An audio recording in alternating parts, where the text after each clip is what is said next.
First become aware of the Kingston Trio, I would say probably 1959.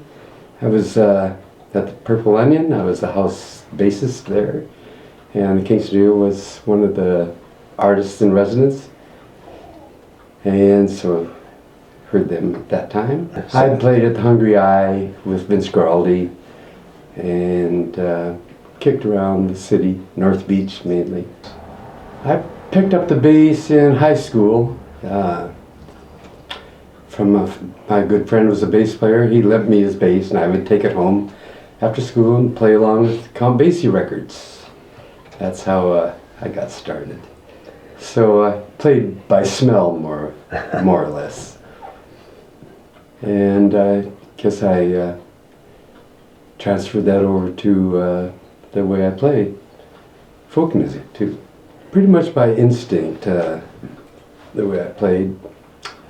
But I was a big fan of jazz and big bands at that time. Hearing Duke Ellington at the Century Ballroom in 1939. I was 13 years old. What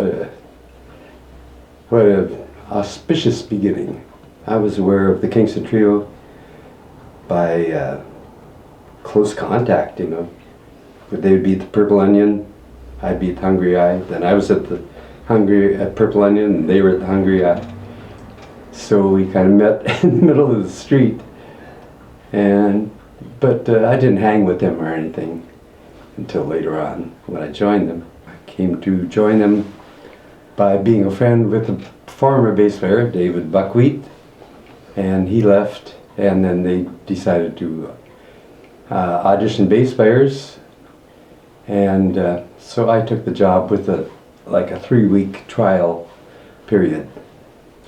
And the first concert I played was in Seattle at a big theater, and my whole family came because I'm from the Northwest up there.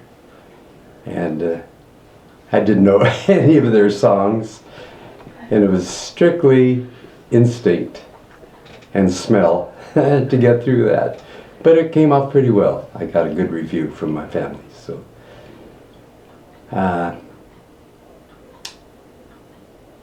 So then anyway, the 3 weeks seemed to, it was agreeable to me and agreeable to them with Frank Werber, and so I was permanent company. And then the next job was Lake Tahoe at Harrah's South Side, and that lasted about 3 weeks or so. It was a wonderful job. In that we had, I had my family, my daughter and my wife. When we would be in Los Angeles, we always stayed at the same place on Sunset Boulevard. Can't remember the name of it now. But Joe Gannon, being the road manager at this time, he had a, I don't know if I should get into this or not. He had a great laugh anyway, and so they would lay for him. So I'm at Joe's apartment and there's a knock on the door. Joe opened the door and there's Jon Stewart on his knees saying, "Hi, I'm the little guy," he said. Joe anyway cracked up. This is the first part of this story. Second part of the story is a few days later we're in I don't know, Omaha or somewhere out in the country, and we always were the lead car, Joe and I, and the trio would be in the second car, which would follow us. So anyway, they passed us up 95 miles an hour. Joe said, "Let them go." We went over a hill. It's midwinter, by the way, and the side of the road, there's Jon Stewart thumbing a ride, saying, "Hi, I'm the little guy." Anyway, that's an anecdote that's stayed with me. Joe would just collapse, by the way, in tears all over the place. Traveling with the Kingston Trio was quite memorable in that we went to Japan, went to London, had a wonderful experience in London, and where else did we go? Mexico, Canada. Traveling with them was quite a pleasure. Whenever we played concert, the last three tunes, two of them were Where Have All the Flowers Gone and Scotch and Soda. That was a looked forward to event for me.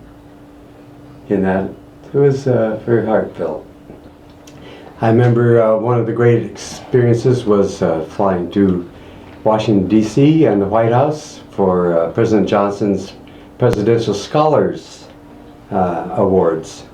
And the guest list was pretty incredible with J. Edgar Hoover, Leonard Bernstein, and etc.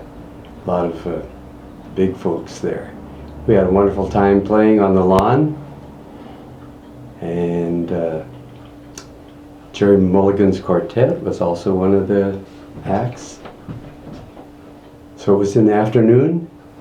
We had a nice lunch, and that was a very memorable occasion.